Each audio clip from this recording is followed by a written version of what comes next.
Salut à toi. Alors je sais pas comment je vais t'appeler, j'avais pris l'habitude d'appeler les gens à qui je m'adresse sur ma chaîne où je parle de caméras et de choses et de bidules un peu technologiques, les geeks lumineux, et je prends conscience que cette notion de lumière, c'était peut-être pas uniquement lié à la lumière physique, mais qu'il y avait peut-être une autre dimension et que c'était peut-être une lumière tout autre, une espèce de connexion avec l'âme. Merci de l'accueil que tu as fait de ma première vidéo. Elle part un peu dans tous les sens et celle-là va certainement suivre le même chemin. Je suis très heureux d'avoir cet écho qui grandit et je suis très heureux d'avoir les premiers retours de gens à qui ça parle. Voilà. J'ai envie de continuer à m'exprimer sur cette chaîne et j'ai envie de continuer de partager toutes les choses avec lesquelles j'ai pu être en contact et qui m'ont permis de grandir et d'évoluer.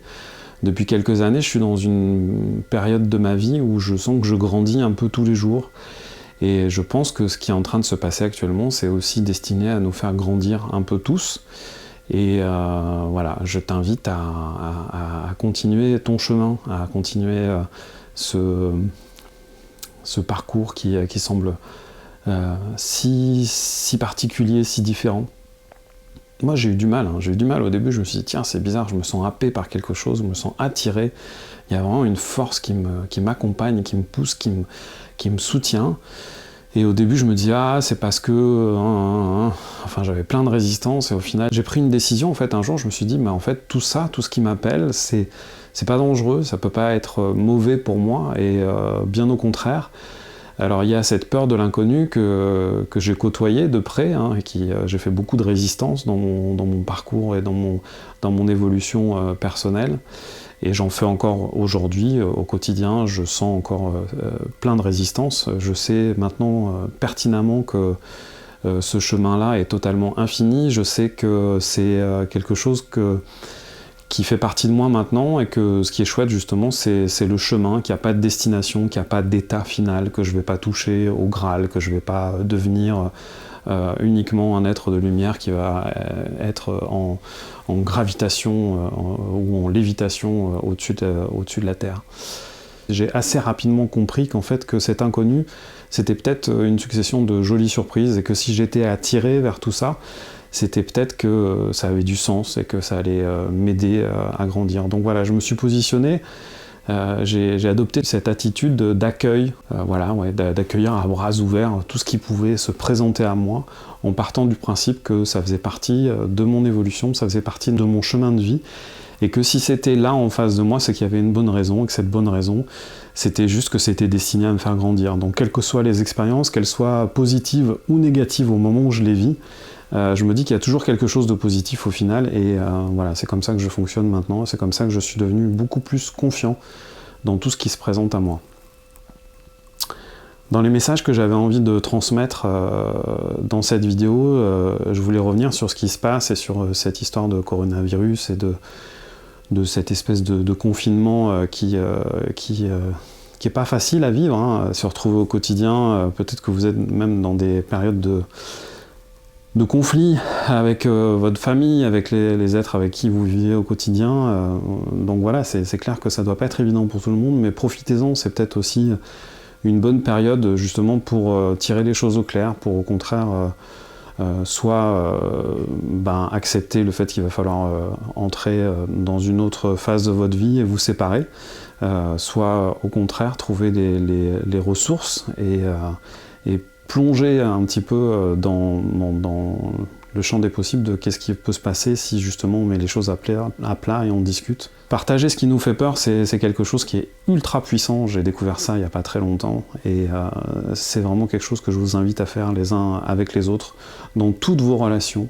Partir du principe que se livrer, c'est pas forcément se mettre en danger. Mon coach préféré m'a dit un jour qu'à partir du moment où j'accepterais ma vulnérabilité, j'allais devenir invulnérable. Cette petite phrase, elle vibre et elle scintille dans ma tête et dans mon cœur comme un joli cadeau, et je me la répète tous les jours. C'est vraiment quelque chose qui m'a aidé, qui m'accompagne encore et qui me porte. J'ai du mal à dire « je ». Je sais pas toi, mais moi, c'est compliqué. C'est encore très très compliqué. Pourtant, c'est une des clés de la communication et du bien-être avec les autres. c'est arrêter de dire on, partir du principe que justement dire je, c'est parler de soi, c'est plus impactant, c'est plus important dans la communication avec l'autre, quel qu'il soit. Je dis encore beaucoup on, et je vais avoir tendance à le dire énormément encore dans ces vidéos.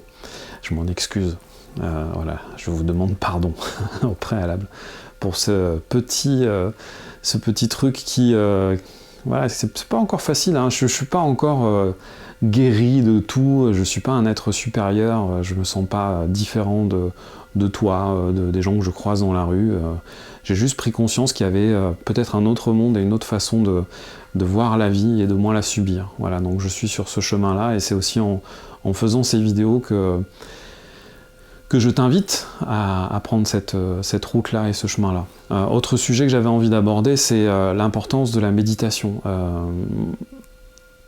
La période dans laquelle nous rentrons est propice justement à la méditation, et je crois que c'est clairement une invitation à ça. J'ai mis beaucoup de temps avant d'accepter que c'était important pour moi et que ça pouvait faire partie de ma vie au quotidien, et que ça avait vraiment un impact. Au début, je voyais ça de manière un peu... ouais, c'est pour les gens un peu perchés. Même si j'étais en contact avec tout ça quand j'étais relativement jeune, parce que j'ai un papa qui a pratiqué la méditation et qui m'en a parlé quand j'étais assez jeune, j'étais adolescent, je pense.